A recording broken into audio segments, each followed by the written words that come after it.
আসসালামু আলাইকুম viewers, Fahim kitchen থেকে আমি চলে আসলাম আজকে, যেটা খেলে মুখে স্বাদ লেগে থাকবে অনেক দিন এবং এটা একবার বানিয়ে খেলে বারবার খেতে ইচ্ছা করবে। আমি চলে একটা প্যান বসিয়ে এটাতে তেল দিয়ে দিয়েছি, দিয়ে দিলাম একটু পেঁয়াজ কুচি, একটা রসুন কুচি,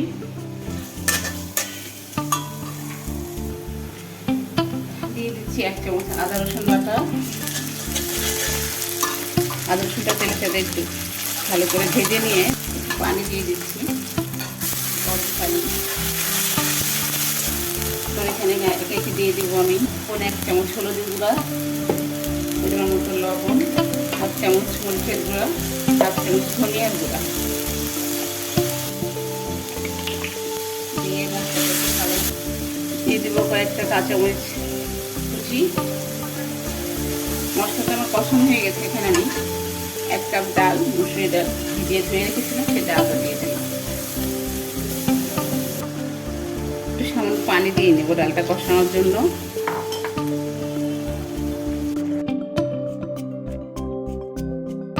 ডালটা আমি ভালো মতো একটু কষিয়ে নিয়ে এখানে দিয়ে দিব 1 মুঠ লাউ শাক।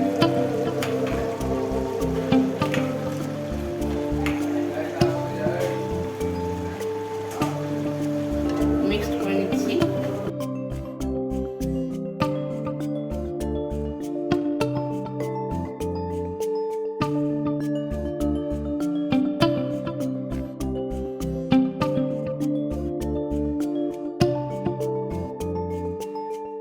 ডালের সাথে আমি শাকটা খুব ভালো মতো কষিয়ে নিয়েছি।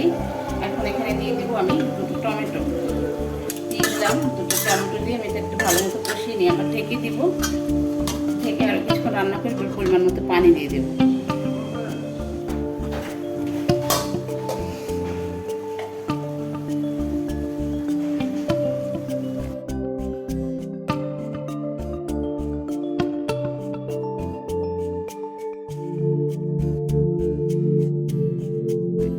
টমেটো দিয়ে শাক দিয়ে ডালটা কষানো হয়ে গেছে। এখন এখানে আমি পর্যাপ্ত পরিমাণে পানি দিয়ে দিব, যতটুকু পানি লাগে পরিমাণ মতো 2 মগের মতো পানি দিয়ে দিব।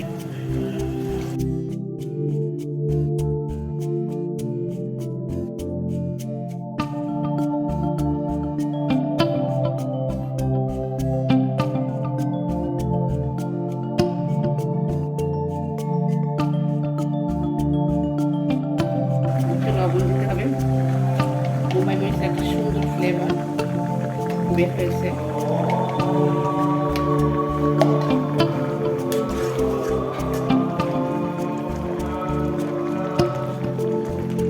বোম্বাই মরিচটা সবার শেষে দিতে হবে, তা না হলে বেশি ঝাল হয়ে যাবে বা ঝাল খাওয়া যাবে না। আমি এখন এটা উঠিয়ে একটু বাগার দেব। বাগারের জন্য চুলে একটা কড়াই বসিয়েছি, সেখানে দিয়ে দিচ্ছি অল্প পরিমাণে একটু তেল এবং দিয়ে দেবো একটু আস্ত জিরা, 1 চামচ আস্ত জিরা ফোড়নের জন্য, আর কিছু রসুন কুচি এবং পেঁয়াজ কুচি। একটু পেঁয়াজ কুচি দিয়েছিলাম আর রসুন কুচি দিব ডালটা বাগারের জন্য।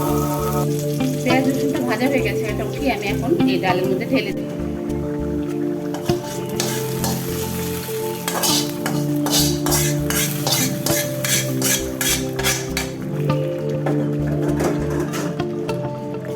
সবশেষে দিয়ে দেবো একটু ধনিয়া পাতা।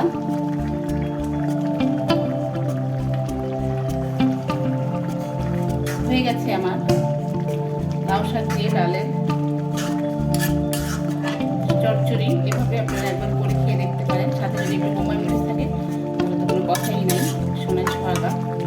এরকম একটা তরকারি থাকলে কোনো কিছুই লাগে না।